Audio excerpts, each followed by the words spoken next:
Uh, Hunger and food choices. All right, so as I hope you know by now, I'm not very strict about food choices.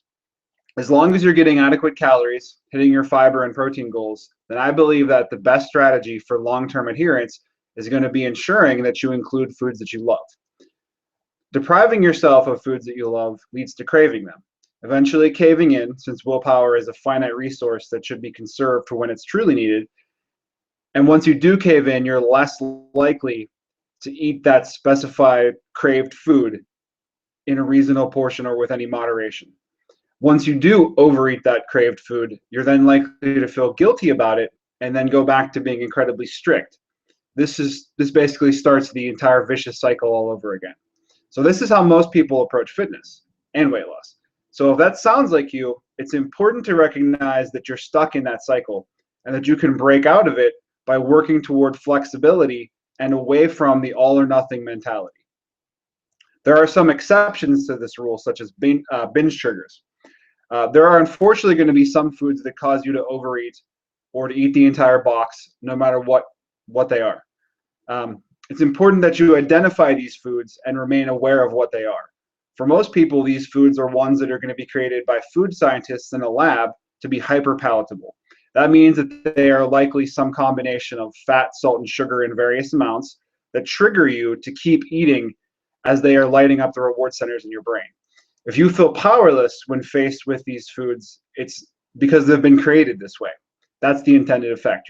It's not something wrong with you. You eat them in large quantities, you buy more, and then they sell more of this nutritionless product because it's cheap to make and it's high profit margin. And that's by design.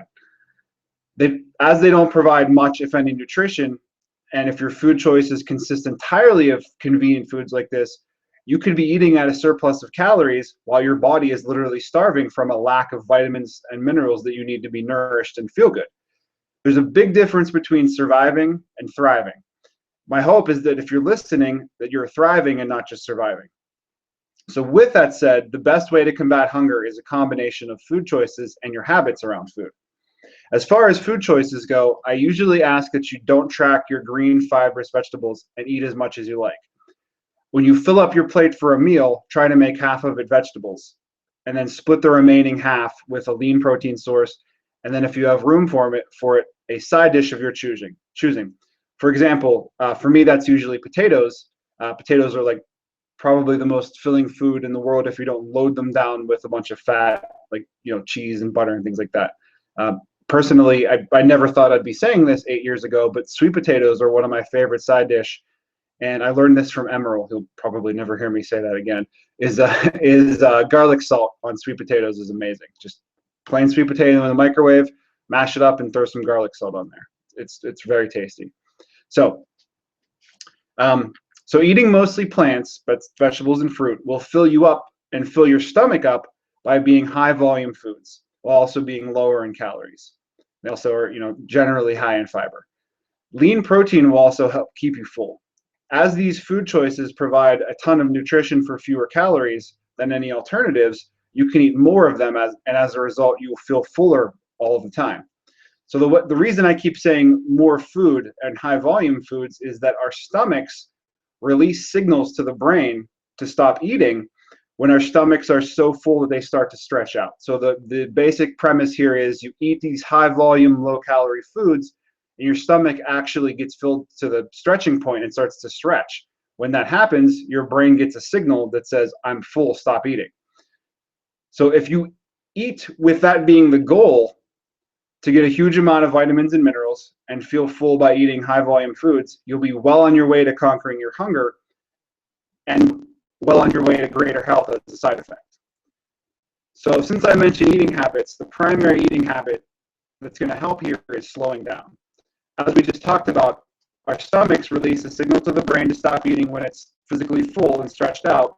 So it's important to realize that there is a delay between when your stomach sends that signal up to your brain.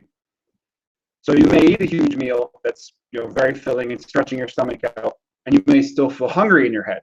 So when that happens, take a pause, get up, walk around, do something else, distract yourself for 5 minutes, and your brain will likely then get the message over a short period of time that, hey, I'm full, you don't need to send any more food here, please stop eating. But if you're eating, sitting down in front of the TV and scarfing food down like it's an eating contest, it's going to take, you're going to get the message that it's full when it's basically too late. You'll have already overeaten at that point.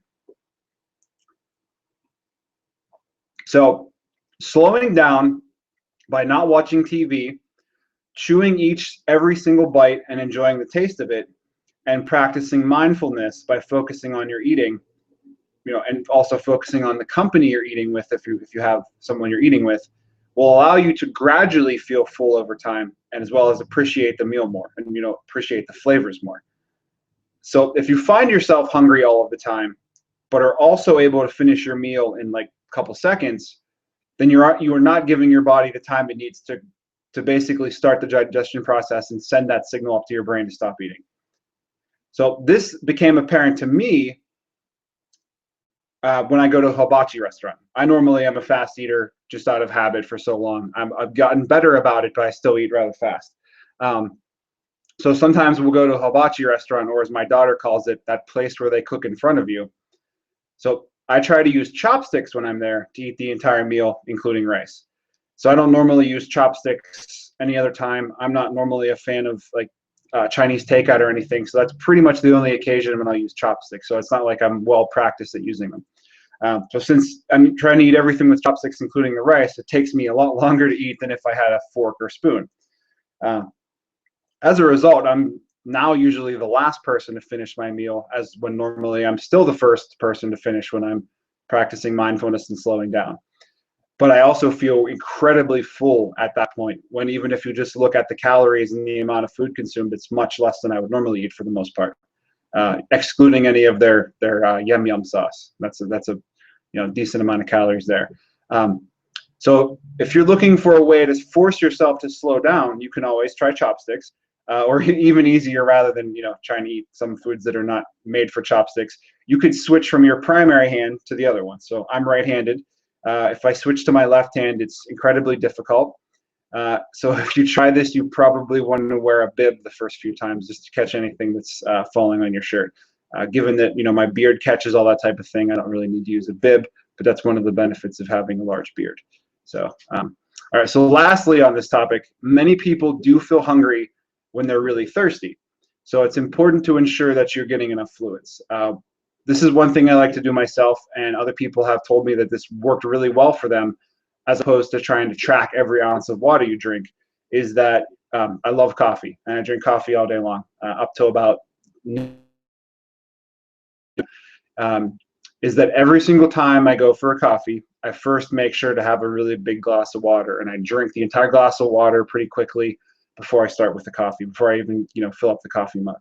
And like I said, and it's much easier than trying to say, okay, well, how many ounces fit in this glass? I need to drink 18 of these glasses, blah blah blah. It's just make it a habit when you want to drink something that's like coffee, just also drink a glass of water as well. And I also recommend getting a glass of water when you first wake up too. So